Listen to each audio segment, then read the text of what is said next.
Okay, good morning everybody. My name's Wendy. I'm work with Lydia's team on a part-time basis now. I'm actually retired. But part of my background has been on doing work with the International Energy Agency and an annex on climate change and heat waves and resilience in the built environment. And as part of that research, we found internationally that certainly climate change is affecting heat waves, and if you just look at some of the news of what's going around Europe at the moment.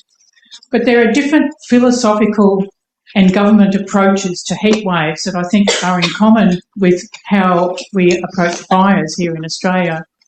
So under disaster management sort of processes, the focus tends to be on understanding what is the risk of something happening and trying to reduce that risk.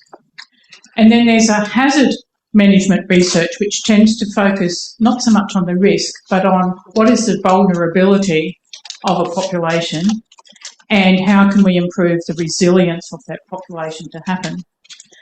And both of those tend to focus, if you do a literature search, for example, on natural disaster papers, most of those focus on only looking at defining a natural disaster as something that affects people and the infrastructure of people.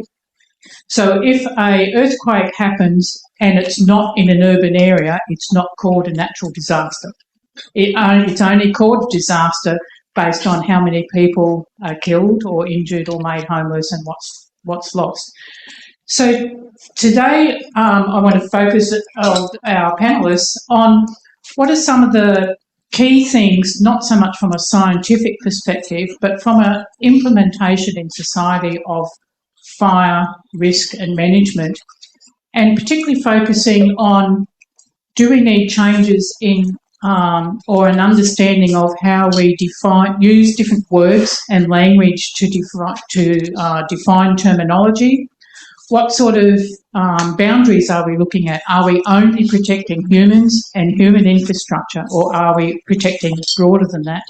And how does that varied understanding impact on how we try to determine the legislative approach or the public education approach to managing fire and risk? So perhaps, first of all, just a quick one-word sentence from each of the panel members introducing yourself, your name and what your key area in this general topic is. So I'm Matthew Riley. I'm from the New South Wales Government. I'm the Director of Climate and Atmospheric Science at the Department of Climate Change, Energy, Environment and Water, and fundamentally deliver air quality monitoring, forecasting research, but also climate change research activities, net zero activities, and work for a department that not only delivers information and insights into future climate, future risk, future bushfires, but also as a land manager. So it conducts a whole bunch of hazard reduction burning activities as managing part of our conservation estate in New South Wales. Yes, Darren Wainwright. I'm Director of Air Quality Sciences in the Queensland Government Science area. I've been around since 1977 in the area. Previous to that was with DPI Agriculture. Again, similar stuff to Matt here. That's been managing the air quality monitoring network, having modelling expertise in our group. Previously, downsized in recent years. And our recent activities, I suppose, is expanding the monitoring network after those 2019 bushfires to give us a better spatial representation, and we moved out to well over 100 locations. And our monitoring with some low-cost sensors to give us more measure of the smoke concentrations that are here, and all that's provided in live time on our web applications. So that's Hi, I got a lovely introduction already this morning from Lydia. I'm Johnston, and my background is medical, and my research career has really focused on health effects from biomass smoke, landscape, fire smoke, and really thinking hard about public health approaches to reducing the community-wide burden of that. A lot more besides, but that's what's relevant to this meeting. Yeah, Dave Kington, has been referred to an ex-forestry pyromaniac. Been involved in forestry and then parks and wildlife consultancies, as well as local government, fire and pest management for the last 52 years. Darren Burns. I have the privilege of being our Quandamooka Community Land and Sea Management Agency Manager, mentoring youth, caring for country, and caring for country becomes a throwaway line. It's actually giving a hoot about the scrub, the bush, the land and the sea. And you see we've got some of our rangers today, so it's, you know, healthy country, healthy people is our aim to survive. Excellent. So I see one of the, with all the interesting papers or presentations we had earlier, is that each person is looking at exploring a different aspect of fire, and we need to come to some common ground as to what are we actually protecting and what are we protecting from. So I notice on the panel here we have a number who are looking particularly at air pollutants, and others are looking at fire hazard reduction, and others are looking at enhancing the broader ecology, and others are looking at protecting human habitats.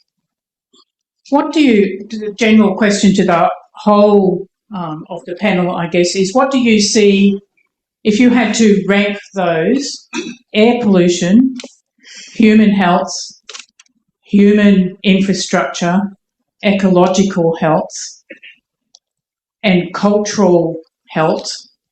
If you had to pick your top three, what would they be? I would suggest we don't. Because it's intrinsically connected. All of it. This is where, harking to Indigenous management over time, where everything was considered. There's a statement back in the 1800s, a German fellow looked at how Aboriginal society was still operating at the time. He said, the Aborigines are lumpers and the Europeans are splitters. And that says it all about how we view things. We tend to go into a microscope and channel everything down to tiny and tiny and tiny pieces. It's all together. The concept of wilderness gives me the horrors. Humans have been a component in the landscapes across the planet, at least for the last 2 million years. So all of a sudden decide that somehow or another we've got to take the humans out and just look at the environment that's in the environment. Okay. So would anybody on the panel sort of disagree that we shouldn't really be separating those things? I wouldn't disagree. I think it's a very much a holistic approach, but I'll come back to I think statements about managing the landscape that are really important. Like we want to care for country because we want to care for people, okay? And caring for country is caring for community. So I think it's more probably rather than saying, well, everything's lumped together, it's possibly putting community at the centre, but understanding that to have a healthy community, you have to have a healthy country. And if you are caring for country, you are caring for community. To have a healthy community, you need to manage for major risks. To have a healthy community, you need to have that community be able to see a vibrant, healthy environment. So I think that part of it is not necessarily human health is preeminent, or environmental health is preeminent. I think community health is preeminent, but all aspects of that. And not just how healthy we are as individuals, but how the health of the country affects us as individuals. So I really love the way that our understanding of caring for country is helping us truly see that healthy country is healthy people. Caring for country is caring for community. And that's what we should be doing, caring for community. So I would pose then, how then would that approach determine how governments structure responses? Because we find that fire management might be under the Department of Natural Resources, where their focus is on perhaps the hazard reduction, or should it be under the departments that look after urban settlements and town planning, or should it be under the departments of health? Because in our government structures, whether it's state or federal, we tend to hive off responsibilities in different ways. So can we have a Department of Community who looks after the holistic thing, or what are some of the solutions? So perhaps Faye, do you think the Department of Health should be the one who has the eminent authority in determining actions that should happen regarding fire management, regardless of whether it's a planned fire or an unplanned fire? Okay. I guess in a short answer, no, because that, again, is putting all the power into one very specific perspective. So my answer would be you need everyone at the table. You can't think about one without thinking about the other. The huge change we need is that cross-fertilisation. We haven't achieved that, but a lot of us are working towards that. So health needs to be there, absolutely, and so does many other aspects, environment, culture, community, need to be there. So the trick then is how do we've all got to have a stake in it. Who leads it? How do we pull that off? And I'd love to hear somebody thoughts on mentioned that. I think Professor Ravi here mentioned the economic pillars in society. We can't forget the nexus that's there. Like everything we're talking about, well, the elephant in the room is the economy.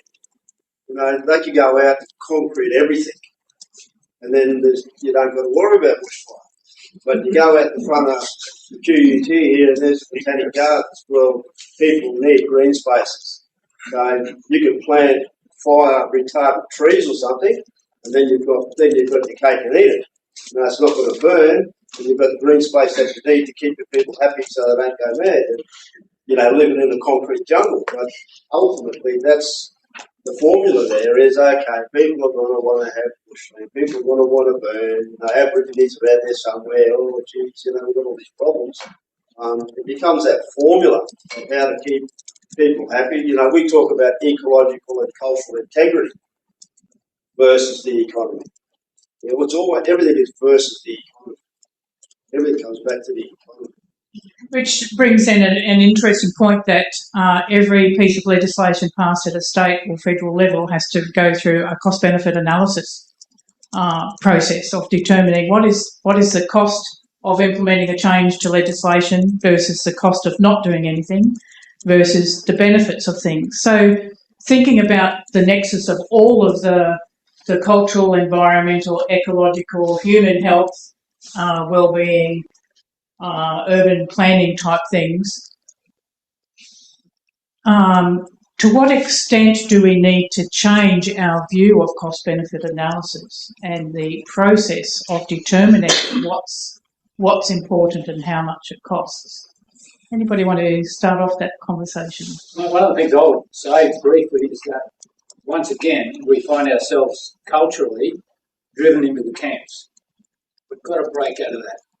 And I believe things are happening to improve that interaction. Like, for instance, when Parks and Wildlife do a large-scale planned burn these days, they involve, obviously the fire department, they involve the health department, they involve the local government. So there is much more holistic consideration of what goes on than there used to be. But I don't have the answer, but that needs to be across the board. So something you mentioned in your talk earlier was that with the regular burning, it's controlling the variety of species and what types of species are in a particular place, including the fauna. So how do you think we could include the benefit of fauna diversification and flora diversification in specific areas into a decision as to what types of burns and how often should be applied to a particular place? Well, one of the things we run smack into there is the short-term thinking that our society is locked into. Like, for instance, if you do a burn, like the old HRB, hazard reduction burn, internal, it's okay because it's a HRB. So we slam a burn through a place, turn it all black, and we come out in 18 months' time, we've got an increased risk unless you hook the outcome to the original action, you've lost the connection. And that's, again, holistic. It has to be connected. So how can you measure and account for the increased risk that happens from that HRV? Have a long-term thinking process, look at the process, and I guess that's where I'll get back to the fact that we need to look at, say, open forest. Yes. Talk. What is open forest? Currently, we measure it by saying, well, we've got to count every species in there, and the more species we get, that's a success. We've won. No. What culturally is it about, and what is it in the landscape? So, for instance, in a landscape sense, you've got hills and valleys, rainforests and rock outcrops. As you go through that landscape, your fire process is malleable. It's different. It's different from one place to another. So we have to be able to encompass all those perspectives, including the human ones. We have a formulated table mentioned in the presentation today about, controlled burning and hazard reduction burning and how long since the burning is it, reducing risk and all that. So people are looking down that path, and how many tables, and diversity of tables are we going to need to, go down that path? But ultimately, that's probably what we're going to have to do. But also not just how many, but how is all of that information collated and collected and stored and added to over time so that it can inform national and state level things. So, where does your learning go to and how can other people access it, and how can we access the learnings from multiple mobs around Australia as well as multiple fire teams, so it's a data storage, dare I say, machine learning AI solution that we need. Or would you trust the algorithm? Yeah. Well, yeah. But our algorithms, yes, that's another question. But until you have the data collated and sort of stored and sorted in some ways, you've got no means of being able to use that. Well, see, I believe that from my perspective, that those landscapes, that's why I focus on open forest. The vast majority of Australia on the east coast was woodland, open forest, all open forest, the veritable open forest, all open. That word was used when Europeans turned up. That's because they were open. Now, for us to have an appreciation of minimising, managing the risk, we've got to make them open again. So I think there's some fairly big strategies involved in reclassifying what they are.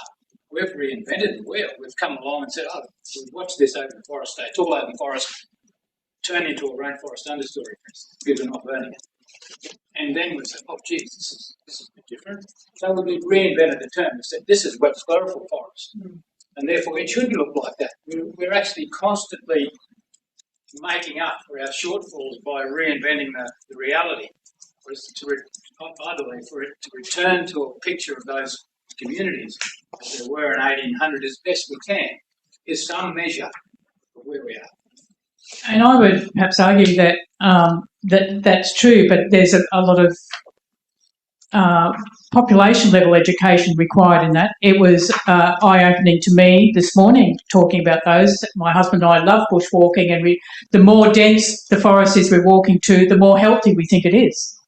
As until today, where I have now sort of a slightly different perspective. So you two gentlemen on my right, both of you are involved in air quality monitoring things. Presumably the data from all those air quality monitoring things are driving decisions.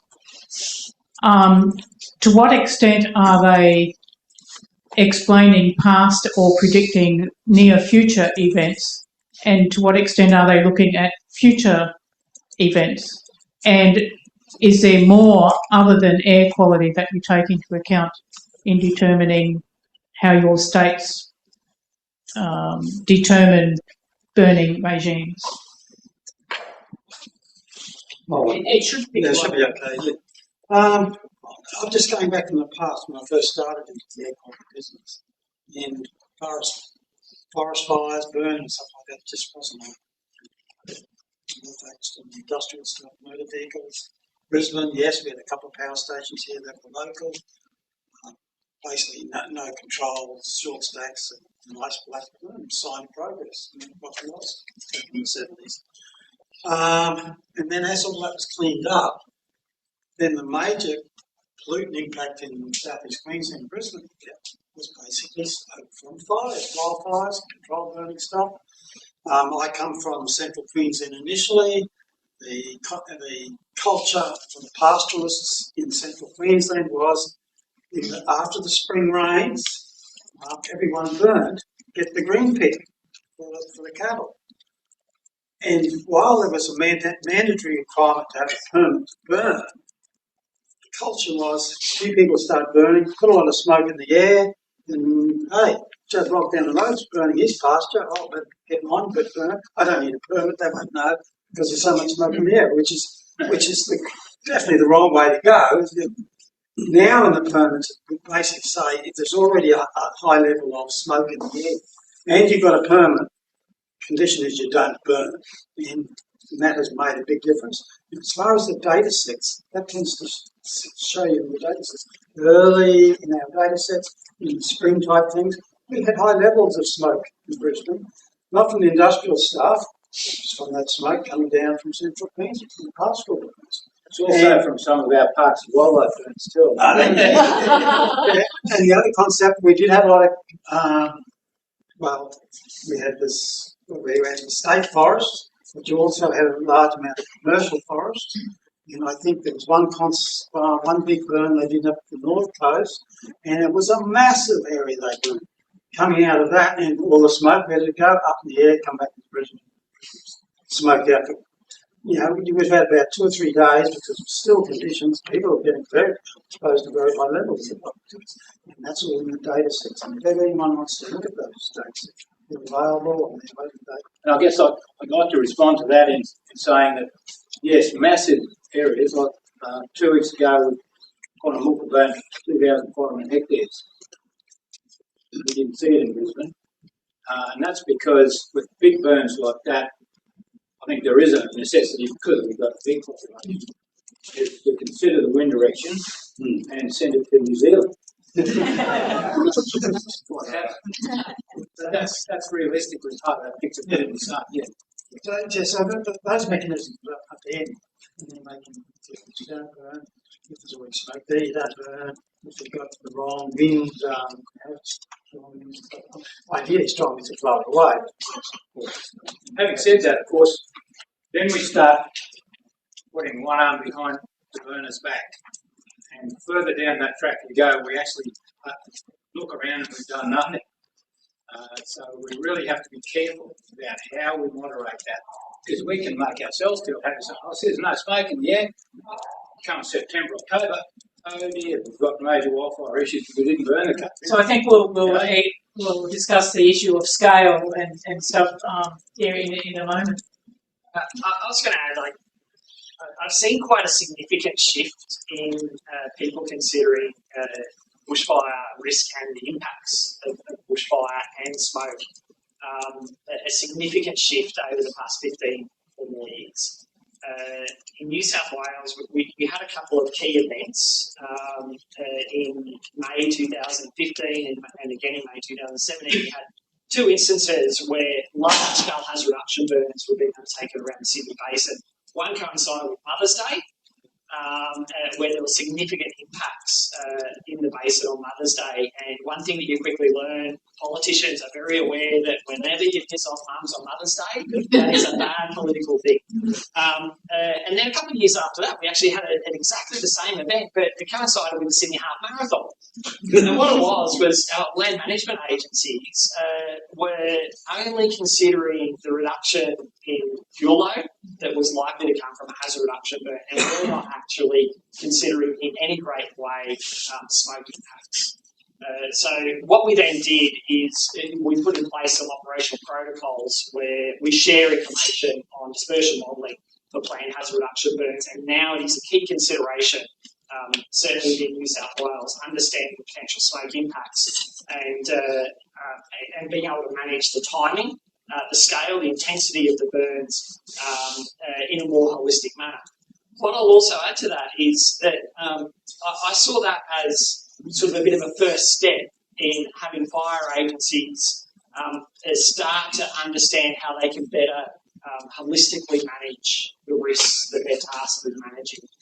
Since that, and in particular the additional emphasis that we put on managing smoke from hazard reduction burning, we have seen in New South Wales a better understanding from fire management agencies for how they can more holistically manage the outcomes of their burns. It includes ecological outcomes. It includes cultural outcomes as well. We've, in New South Wales, just this year released our first cultural burning strategy. So a statewide strategy that guides how we support cultural burning within New South Wales. And at its core, the understanding that cultural burning isn't a hazard reduction activity, it's a cultural activity. Hazard reduction is a key outcome, but fundamentally cultural burning is a cultural activity, and the cultural fire management strategy helps guide us that way. So I'm seeing changes there. Also seeing changes in the way that fire management agencies consider cultural values. A year or so ago, or 2 years ago, New South Wales led what we believe was the first cultural incident management exercise with the fire agency, where we sat down with the Rural Fire Service and National Parks and Wildlife, and we had Aboriginal rangers and members of the cultural community sit down and go through an exercise where we planned how we would tackle a bushfire event or wildfire event in a culturally aware manner. And looked at what we would learn or could learn from the local landholders, from the people who hold a great deal of knowledge in this community to help manage that fire, but also help to protect cultural assets. And we put a lovely little documentary together on that. What that then in summary says to me is there's been a real change in the way that fire management agencies are tackling this holistic issue. There's awareness that we have to do better at managing overall human health outcomes, looking at smoke, that we have to do better to support cultural activities by supporting cultural burning and seeing the other benefits that come from that. And we have to do better at managing overall impact on ecology. And that's why we, for a long period of time, in New South Wales, supported multiple research centres. Rachel gave a really good overview of the Bushfire and Natural Hazards Research Centre, and for a long time before that, we supported the Fire Risk Management Research Hub at the University of Wollongong. And the key component of those is its overall holistic risk management.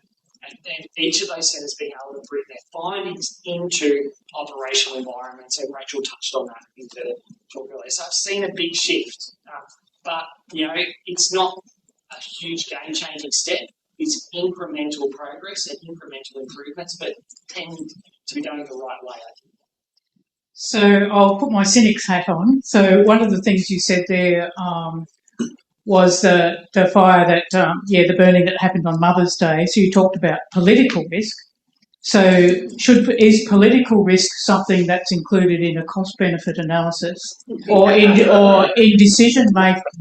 So let's have a hypothetical that the area around the Blue Mountains, for example, is wanting to determine what's our strategy for managing fire for the next 10 years, and you have a hazard reduction mindset people, RFS perhaps mindset people, and you have the cultural landowners of the place who have different, and one says, I think we should have some mosaic burning, every year over a period of time and continuous, and the others say we'll have a major burn in areas 1, 2, 3, 4 every 5 years.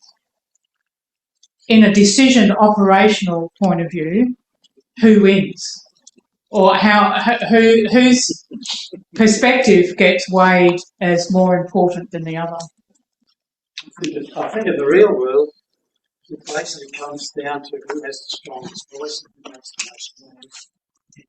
Basically, politics can try and fix that squeaky wheel. That's the real world.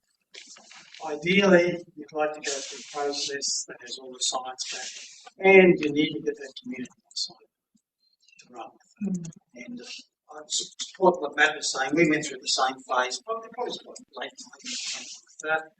lots of events that went wrong. We all get smoked out. There's an outcry from the community about being involved in the smoke. I suppose in Brisbane here, we formed a smoke management committee, which involved all the expertise out of all the various departments, and basically came up with guidelines and stuff. And that drove the changes. And as Matt says, it's not instantaneously overnight, it's a gradual change. Basically, if you look at the air quality data, that's what you see, the base. That's actually happened. We're now in a situation now, how do we clean up the last few things that do impact on us? Because it's, they're not as bad as they are, but we can't guarantee that we can stop the 2019 bushfire again. So Scarborough and Montgomery, and Gerald and Montgomery, Scarborough and Montgomery, they're very much a microcosm. That's that big to Victoria or Canberra or the Blue Mountains. But we've got it all. We've got people who scream, they squawk. If they see us burning or the smoke doesn't go the right way, they're all over by social media. And like the last move, they said, well, we didn't send it to New Zealand, we wouldn't do that to them, but we sent it out over the ocean, and that kept people happy. But if they see us doing manual reduction with machines, what are these machines doing in the bush? Well, look at all that greenery that's being destroyed. So we've got to mix it up between burning what we can, because remembering we can't adopt traditional fire management practices as they were 200 years ago, because the bushland has changed. If we tried to do that, we'd set our own disaster. So, and there's some of our bush that is just going to be near impossible to take back to that. Like I said earlier, it's been set up over thousands of years. Since it's been off the rails, it's off the rails. It's going crazy. So we've got to do manual reduction where we can, low key burning where we can, smoke, wind, everything. So there's all those factors, and we've got to have partners, got to have really good partners, good communication. So that's where the frustration comes from these managers. The damn what you do, the damn what you don't. And that adds up to, as I said before, 2024, I went in Melbourne, Darren and I went down to talk about fire. And on the way back, I sat in the window seat. 2024 was one of those years where we had a lot of rain after 2020, 2021, 22, all up the East Coast. And I sat purposely on the window seat coming back in the afternoon, white cloud cover I could see. I saw one fire all the way from Melbourne to Brisbane. That tells me a lot about what we're not doing. So we're having lots of discussions. We're talking. But in reality, on the ground, we're not burning. It's a reality. Our society is to some significant extent paralysed. So, because today's focus is on the air quality, and we've talked about you use the air quality data to determine what things go. So I'll bring you in, Faye, about, I understand you have a student who's been looking at the costs and benefits of air quality. I've forgotten the context now. I can hand it to you. So, Dr. Nicholas Borges is actually a postdoc in our group, and his PhD focused on health impacts and the associated health costs of smoke, and he looked at it from different types of fire. So he didn't do full cost benefit analyses, but he did quite a few case studies around Tassie, West Australia and New South Wales, and looked at, and mostly by modelling and taking existing, the knowledge of what the links are between bushfire smoke and these kind of health events, and then compared, deaths per annum, for example, from planned burn smoke versus bushfire smoke in West Australia. And he did it in Tassie, and he did it slightly differently in New South Wales. And they were all quite different. Around Perth, it was about equal. Perth has quite an aggressive, more kind of industrial prescribed burning program that's been going for years, with repeated yearly impacts, quite measurable. And a lot of the bushfire, and by definition, a lot of it is done close to where people live because that's who they're wanting to protect. So the smoke impacts were quite substantial there. Tassie, it was slightly different. There's forestry burning in autumn. But the overwhelming impact there was actually wood heats, 60 deaths a year and landscape fire smoke maybe 3 or 4, and that was 2 huge fire seasons 5 years apart, mostly driving that, not so much from the burning. In New South Wales, he did something quite interesting. He calculated the health costs per hectare burnt. And if we looked at the absolute numbers, the health costs from bushfire smoke were by far the biggest in absolute terms. Huge areas burned. Sydney collects huge numbers of people. When he looked at it by hectare burnt, prescribed burn smoke was clearly higher than bushfire smoke, and that was because it was repeated. It's near where people live, and so per hectare the health impact was high. That's not an argument one way or the other. It explains the importance of scale and who gets to breathe the smoke and how far smoke can go. And you've got to put that in the context of smoke is like sunshine, fire. Fire is a part of the planet. Fire and smoke go together. Sun is a part of the planet. It can burn us, it can give us skin cancer. We depend on it. We're always going to have fire and smoke. So one or the other is probably a bit of a false dichotomy. It's really working together to think about how do we get the best benefit for a fiery country and people who are living in amongst it. Particularly as we've changed the climate, we've changed settlement patterns, we've changed land management. You know, we've really got to work together to figure out how to go forwards. We can't expect Indigenous people to get us out of jail when we've changed the climate and changed land practice and removed land management. Oh, you knew what to do. Yeah, come and fix it for us. You know, that's not going to help anyone either. So the gigantic flick past after the 2019 fires that horrified me. Oh, look at the strife we're in. Just give it to the Aboriginal people. They can fix it. Yeah, so if they don't fix it, it's their fault. Well, just watch that space. Yes. Yeah. I might just follow on from a couple of points that they made, and I think that's one of the things where I see real progress. When we first started talking, and these are the points they made about some one or the other, when we first started talking with fire agencies about better managing smoke, better planning hazard reduction burns to minimise the impacts of smoke, what we actually, and I'll be very upfront, what we actually come up with is, don't tell us we're not to burn. Okay, don't tell us what to do when it comes to burn. And, you're trying to stop us from burn. And we have to work really hard to change that conversation. And what we actually went with is, we're not here to tell you not to burn.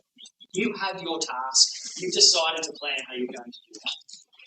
What we're actually saying to you is, can you burn in a better way?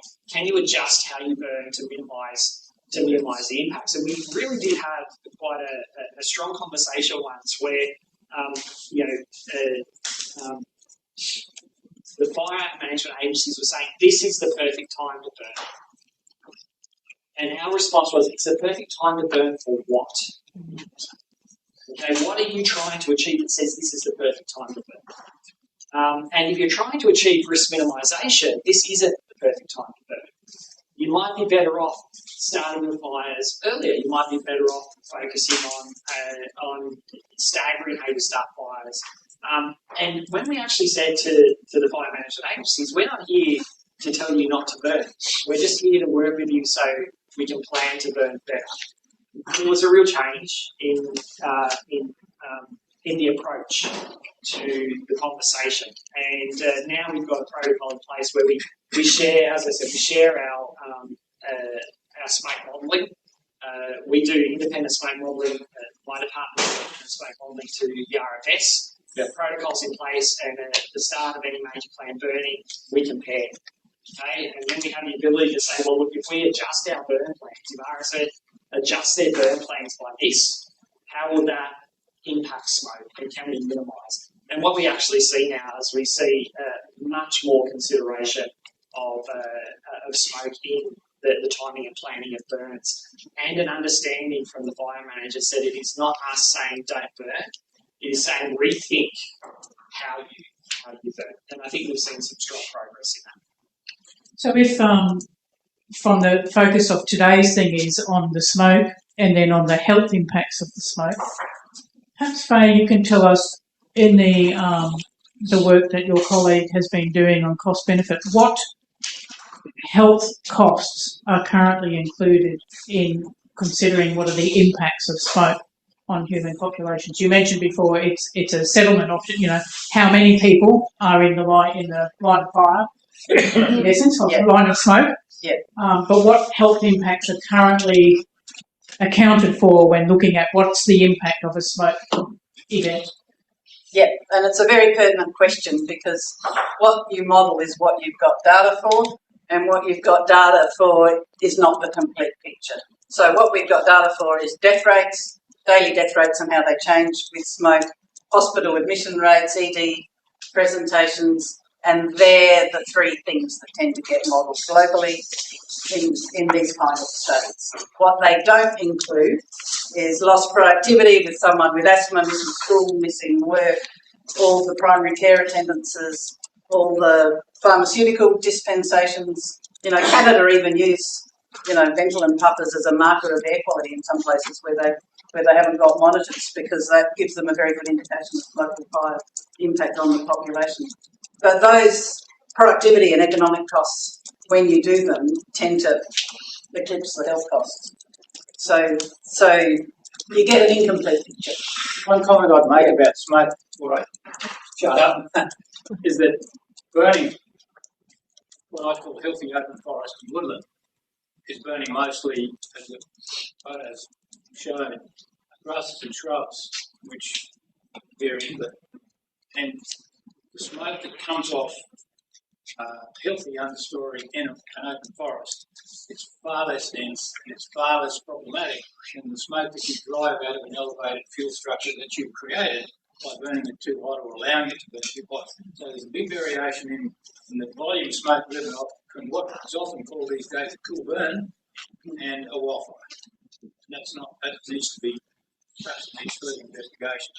Yeah, and I guess that's, I'll get to in a moment, that's part of the, what more data do we need in order to make better decisions about when and how we burn, about what is the process. So it's not do we burn or not burn, but the when and how. So one is understanding how the smoke composition and its density and its propensity to spread for different types of fires in different types of vegetation in different geographic areas, whether you're in a valley or on a mountain or close to settlements or not. But the other is then the health and economic costs of the smoke when it gets to a population.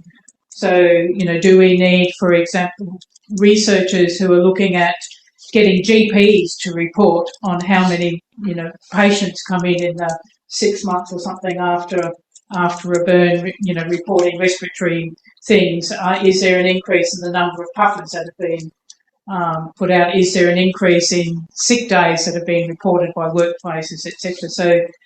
So in this whole room of researchers and practitioners, is anybody collecting data on the type of smoke that comes from their fires and how far or wide it spreads or how many people it impacts, or collecting data on the health and or economic impacts of people impacted by smoke? Just a general hands up for a start. Okay, so and I'm going to make a presumption, and it might be wrong, that those data sets that you're collecting are quite contextual and not in any open source, everybody knows about them type situation. Does anybody in the audience want to comment on that? I would argue it has to be contextual, because what's happening in one local environment, like what's happening in Queensland, is going to be different to what you're experiencing in New South Wales, to what you're experiencing in Tasmania. So the idea of having one open repository that we make decisions from, I think, takes away from the fact that when I talk to you guys, you tell me about, you know, the individual environments and what they need. And then when we're talking about health effects, we have different communities scattered around different places with different risks. And so I would, make the case that it needs to stay contextual. But and added to that, it's the same as heat wave impacts. It also depends on the nature of your urban environment, how leaky your houses are, whether people in particular climate zones tend to live with their windows open or windows closed and have mechanical ventilation, etc. So we can't really tackle those two issues that we raised without thinking of the urban density, where we allow houses to build, what our building codes are, how buildings are ventilated, and what the economic situation of people who are living in those areas are, and can they afford to go to doctors, can they afford to run an air conditioner and put HEPA filters on, etc. Is anybody in the room working in the space of urban planning and building codes and how they are impacted by smoke and fire management?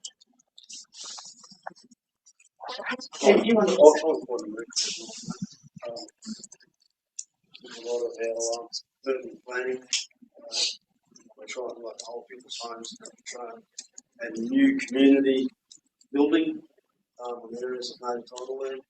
Got to do that. Those assessments and that working within the bush to reduce the fuel loads, do that regs. But I wanted to mention something earlier. It's not a script, but just before I lose it.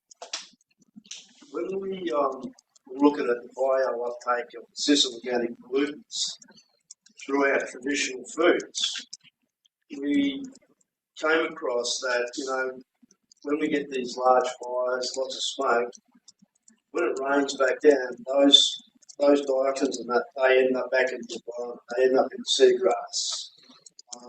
And food and the grass that the cows eat, or the dugongs eat, or the turtle eat, and then we end up getting those same contaminants, whether we're breathing them when we have respiratory things, or whether we're getting that bio uptake. And some of those markers that we spoke about, are actually in the environment from the contamination from smoke. So that's another stream that we sort of found ourselves on. Does anybody in the audience have a question that they want to pose to someone in particular? You just wait for the microphone to come. Hi there, Lawrence Freeman. I'm the Director of Climate Science in the Queensland Government. I'm just curious, because a lot of the conversation, I think, is also reflecting on the responsibility of the individual to understand the relative probability, impact, and ability to adapt or become resilient to the impacts of not just bushfires, but also managed fires. I was curious if the panel could talk about how do we communicate and provide the validation and understanding of risks so individuals can make steps to either understand the response of the institutions, so why we have managed fires, but also what they can do. And I noted there was a comment around the economic ability of individuals also to respond, and I think that's one of the things we find challenging across all of the climate hazards. Is it's fine to give people the information, but if they can't do anything about it, it actually just ends up in a vacuum, and we have these continued conversations of people not really wanting to accept the information because they can't actually respond to it. So perhaps I'll just reword that a little bit. So what's the balance between government responsibility, individual responsibility, both perhaps to manage the fire hazard and to manage the smoke implications and the health implications? Who should be doing this work and who should be leading it, and to what extent should individuals, or what's the context of their capabilities? I think the fire literacy in our broader community is the issue. We tend to, in the past, have been involved in with the government agencies, we'll tell you what's going on, and rather than engaging the community and saying, hey, you're living in a fire-prone area, you're living in a smoke-prone area, perhaps you need to know a little bit more about it. And there are some areas where that's gaining momentum, but there community literacy about fire. We're living in one of the worst countries on the planet. Surely after 200 years we've got some idea that this is the case. Community literacy. And I'm keen to, I agree with that 100%, and I would add to that by saying we've got a long way to go with community health literacy about their air quality and about smoke. And the Centre for Safe Air actually convened a whole workshop on communicating air quality at the end of last year. to talk about basic understanding in the community of how do you communicate in real time. The way we've done it historically hasn't been all that fit for purpose because we wait till the smoke's bad, we give an alert, it's too late for anybody to do anything by that point.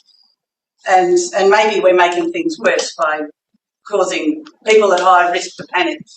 When if we did it differently, if there was great communication, if there were good apps and people knew how to manage everyday fluctuations, they'd be doing it already and they'd be really comfortable knowing what to do and confident what to do when we do have the really bad disasters that we're always going to have.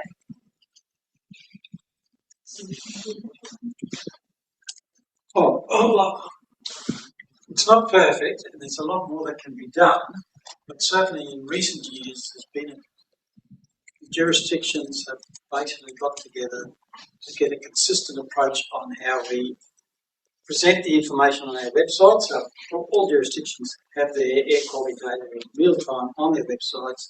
And probably since the 2019 bushfires, the approach has been looking at giving guidance on what you can do to minimise your exposure. Now again, it's up to the individual to actually know the websites exist to make to look at it regularly. Or there's some apps now, Australian apps. I probably like to mention those. That also is putting that information up and providing alerts.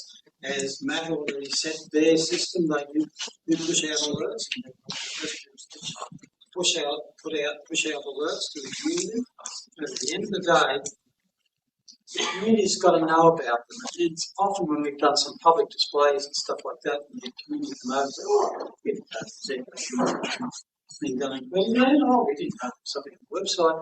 So the question is, how do you get everyone to communicate with that stuff's there? And in the past, I do admit that we did a lot of effort in providing data onto websites and reports and stuff like that, but there was a lack of information. And whether it's risk adverse or something like that, we're putting up the onus to the community. Here's all the information, data, the guidelines and stuff. It's up for you to determine we're going through changing times now. There's more involvement with the jurisdictions with the health part, within health and stuff like that. Looking forward, I see there's going to be some better programs to get that communication.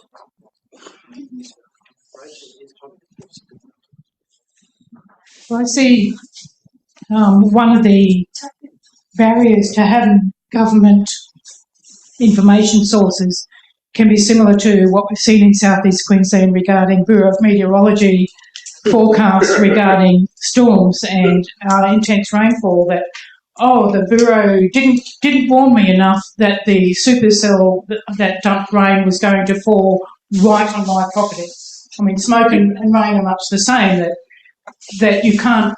None of the agencies are pinpointing exactly which property smoke will go over or not go over. That's what I think it really gets back to literacy and understanding.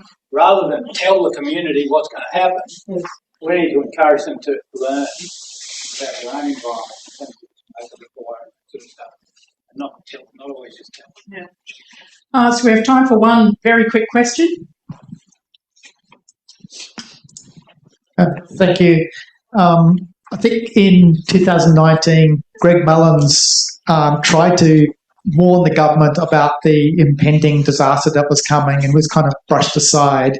And now with a potential super El Nino coming, just wondering how we can improve the communication to the government, to the people, this sort of a broader communication level to warn potentially about what's coming and what needs to be done without it just being sort of brushed aside as just, crazy talk.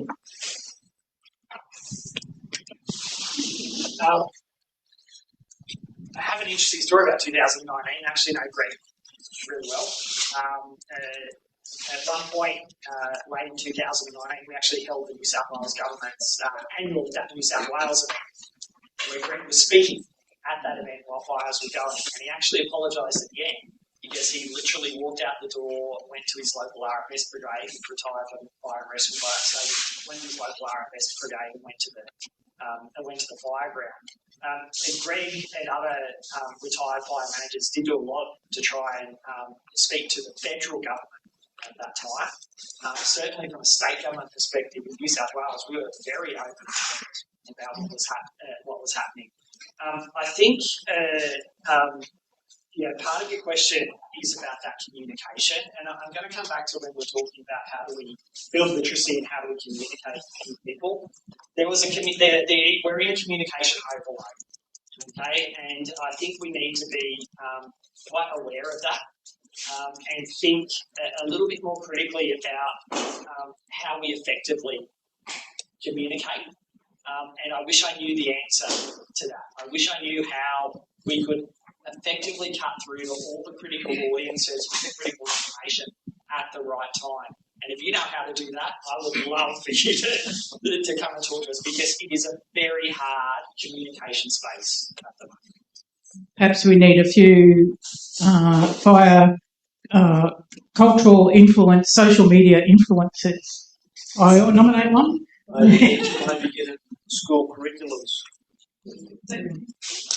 Yeah, school. As a ex-teacher, I actually cringe a bit when I hear about let's put it in school curriculum, and it's almost like it takes a long time to get into a curriculum, to get into children's lives, to then influence what the family does.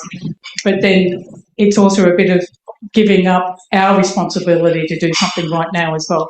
But anyway, our time is up. We could continue chatting for a long time.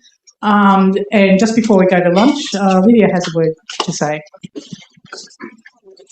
So the issue of school curriculum, coming from the point of air quality, the impact of air quality, how little awareness among community, full stop, is about the impact of air quality and air for you. And that's something which we believe children should learn from very young ages, like about these areas as well.